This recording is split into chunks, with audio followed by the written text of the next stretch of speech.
বিসমিল্লাহ। আমি মহিষের গোস্ত রান্না করব, এই জন্য মহিষের গোস্তের মধ্যে এগুলোর মধ্যে চর্বি ছিল, এই জন্য গরম পানি করে হালকা সিদ্ধ করে দিলাম গোস্ত রান্না করার জন্য। দিয়ে দিলাম পেঁয়াজ, এখন দিব আদা রসুন একটু বেশি করে দিব,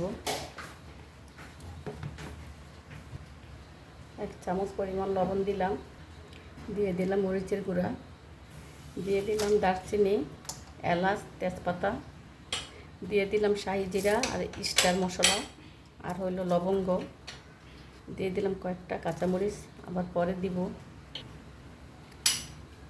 2 চামচ পরিমাণ তেল দিলাম,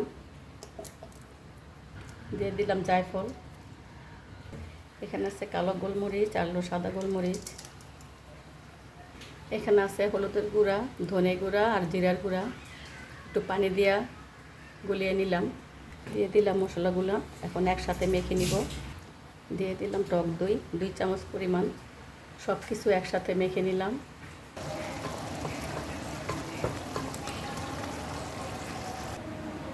কষানো হয়ে গেছে, এখন পানি দিয়ে দিব, গরম পানি করে দিলাম।